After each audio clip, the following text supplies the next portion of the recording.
हिंदू मंदिर पर हुए हमले की। खालिस्तानियों को कनाडा में कैसे खुली छूट मिली, लेकिन तिरंगा लिए लोग भी पीछे नहीं हटे। कनाडा से आई तस्वीरें बताने के लिए काफी हैं कैसे कनाडा में खालिस्तानी समर्थक बेलगाम हो गए हैं। ट्रूडो सरकार हिंदुओं पर हो रहे हमले को रोकने में नाकाम है। ये तस्वीरें बताती है कैसे कनाडा में अब हिंदुओं को निशाना बनाया जा रहा है, कैसे एंटी इंडिया एजेंडे की आड़ में हिंदुओं को परेशान किया जा रहा है। उन्होंने हमारे पे लाठीचार्ज किया, खालिस्तानी लोगों ने। मेरे पास सारी वीडियो है, हमें भागना पड़ा वहाँ से, मुझे भी मारा उन्होंने। आपको चोट लगी? मुझे चोट लगी, तो मैं वहाँ से, हम लोग भाग के आ गए थे अंदर मंदिर में, बट पुलिस वाले हमारे साथ ऐसे बिहेव कर रहे थे जैसे हम लोगों ने उन लोगों को मारा। इस हमले के बाद अब कनाडा के हिंदुओं में नाराजगी है। आज समय वो आ गया जब आज हम लोगों को अपने बारे में नहीं, अपने आने वाली संतति के बारे में सोचना पड़ेगा। सबको एक होना पड़ेगा। हम किसी का विरोध नहीं करते हैं, लेकिन कोई हमारा विरोध करेगा तो। कनाडा में हो रहे हिंदुओं पर अत्याचार से साधु संतों में जमकर गुस्सा दिखा। खालिस्तानी आतंकियों का अड्डा कनाडा हो चुका है। ट्रूडो सरकार ने जिस प्रकार से इसकी निंदा की है, निंदा की आवश्यकता नहीं, कार्रवाई की आवश्यकता है। कनाडा भारतद्रोहियों का एक तरह से अड्डा बनता चला जा रहा है और जस्टिन ट्रूडो ने गनीमत है कि उस पर खेद तो व्यक्त कर दिया, अन्यथा तो अभी तक उन पर भी चुप्पी साधे जाते थे। भारत विरोधी हिंदू द्रोही एजेंडा वहाँ पर अनवरत रूप से चल रहा है और ये कोई पहली घटना नहीं है। इतना ही नहीं, राजनीतिक गलियारों में भी पा रहा है। खालिस्तानी जो किसी के नहीं है, ना हिंदुओं के ना सिखों के, लेकिन आप देखिए किस तरीके से उनकी पुलिस, बिल्कुल ट्रूडो साहब की जो पुलिस है वो खालिस्तानियों की पक्ष में खड़ी दिख रही है। ये जो लोग कुछ जो दस्तार और सिख फ्लैग को बदनाम कर रहे हैं, जो पूरे देश और दुनिया में सिखों ने इतनी मेहनत से अपना नाम कमाया, उसको भी खराब कर रहे हैं, बदनाम कर रहे हैं। ये वही कनाडा है जिसने हाल में आतंकी निज्जर की हत्या का आरोप हिंदुस्तान पर लगाया था, लेकिन सबूत नहीं दे पाया था। इस वजह से ट्रूडो की पूरी दुनिया में किरकिरी हुई थी और अपने देश में भी वो घिर गए थे। ट्रूडो जब सत्ता में आए तो खालिस्तानियों के समर्थन से आए और इसीलिए खालिस्तानियों को बल मिला। आज कनाडा में कई आतंकी संगठन सिर उठा चुके हैं।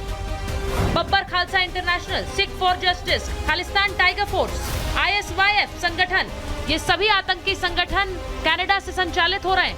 लेकिन जब निज्जर जैसे आतंकी की हत्या होती है तो ट्रूडो बिलबिला उठते हैं, खालिस्तानियों का साथ देते हैं और भारत विरोधी बात करते हैं। ऐसे में जिस मंदिर पर कनाडा में हमला हुआ, वहां के पुजारी ने कह दिया कि सारे हिंदुओं के लिए एक ही मंत्र है, बटेंगे तो कटेंगे, और इसी के सहारे हमें आगे बढ़ना है। सुन लो, अभी भी कह रहे हैं बटोगे तो कटोगे, बटोगे।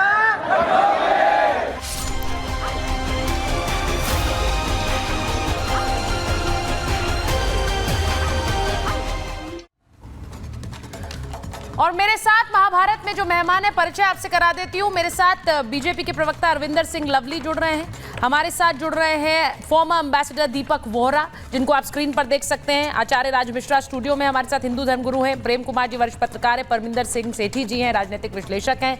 हमारे साथ जुड़ेंगे आचार्य प्रमोद कृष्णम, जिनको आप देख रहे हैं, पीठाधीश्वर हैं कल्की धाम के। लेकिन सबसे पहले मैं जा रही हूँ all India anti terrorist front के अध्यक्ष MS बिट्टा साहब के साथ, जो इस वक्त हमारे साथ सीधे जुड़ गए हैं और खुलकर वो देशभक्त होकर देश के खिलाफ उठने वाली हर आवाज को जवाब देते हैं। बिट्टा साहब, बहुत बहुत धन्यवाद हमारे साथ जुड़ने के लिए। महाभारत में यहाँ भी एक महाभारत है, वहां भी एक महाभारत है बिट्टा साहब।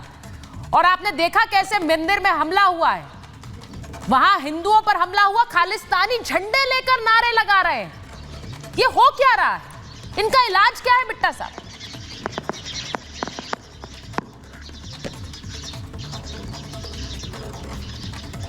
बिट्टा साहब को मेरी आवाज आ रही है? बिट्टा साहब, आपको मेरी आवाज आ रही है?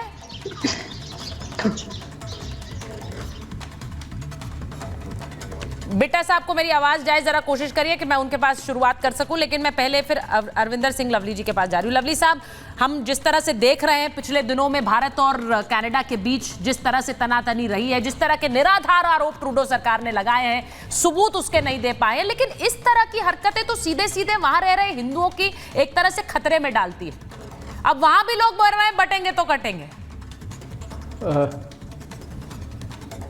देखिए सीता जी, पहले तो जो है इस घटना की जितनी निंदा की जाए उतनी कम है, और मैं समझता हूँ कि किसी भी समाज में, किसी भी धर्म में इस तरीके की घटना को और इस तरीके की संस्कृति को किसी कीमत पे स्वीकार नहीं किया जा सकता। कनाडा की सरकार अपनी राजनीतिक रोटियां सेकने के लिए जिस तरीके से हिंदुस्तान के लोगों के साथ व्यवहार कर रही है, उनको धर्म और के नाम पे बांटने की कोशिश कर रही है, मैं समझता हूँ कि वो बहुत दुर्भाग्य है।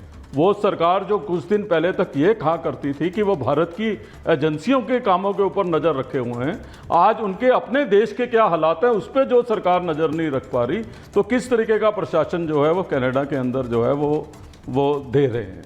और मैं समझता हूँ कि बड़ी गहरी साजिश है।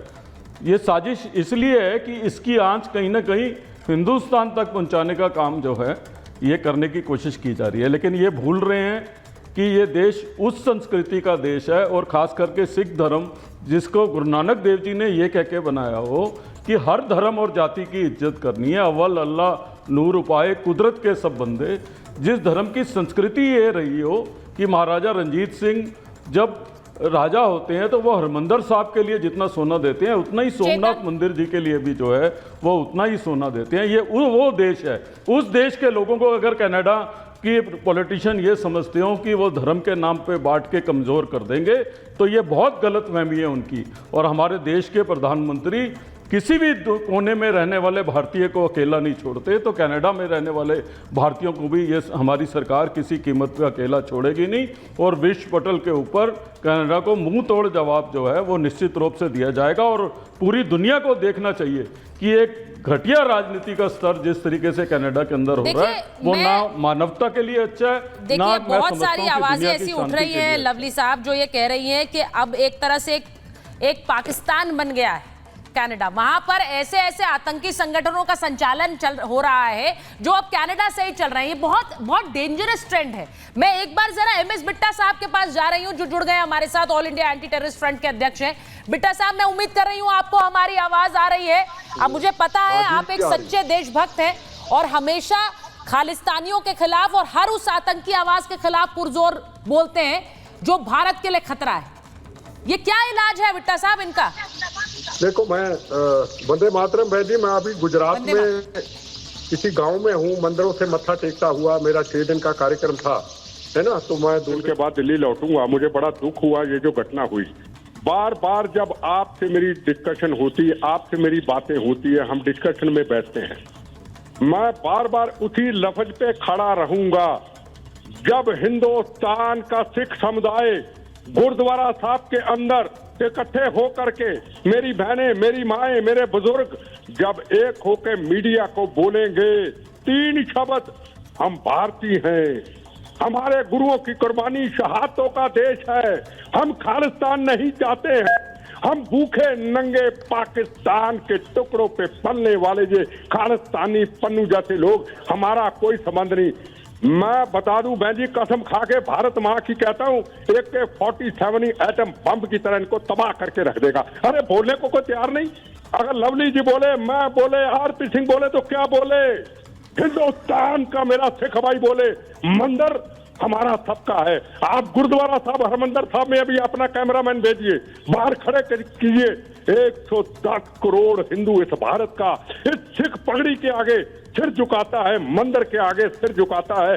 4 दरवाजे, हिंदू, मुसलमान, सिख, ईसाई, सिख मंदिरों में ना जाए। मैं जाता हूं, डट के जाता हूं, रोज जाता हूं, ना जाए। कभी हिंदू मेरा भाई इसके ऊपर चर्चा नहीं करता है, कहता सिख तो मेरा बड़ा भाई है, सिख कौम ना होती तो हम ना होते, हमने क्या मजाक बना लिया।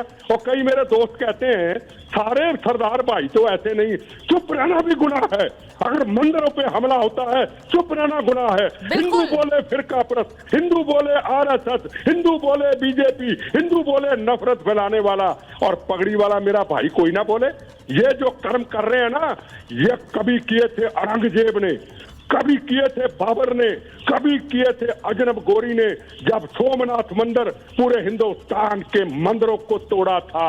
और आज जिस सिख समाज ने गुरु तेग बहादुर हिंद की चादर चांदनी चौक में शीश निछावर कर दिया, इन कुत्ते, इन बदमाशों ने, इन लुटेरों ने, इन देशद्रोहियों ने, कौम के गरदारों ने हमारी पगड़ी पे दाग लगा दिया। मंदिरों पे हमला करने वाले, मंदिरों को बचाने वाली सिख कौम, हिंदू धर्म की रक्षा करने वाली बाहू बेटियों की सिख कौम हमारे कलंक लगा दिया।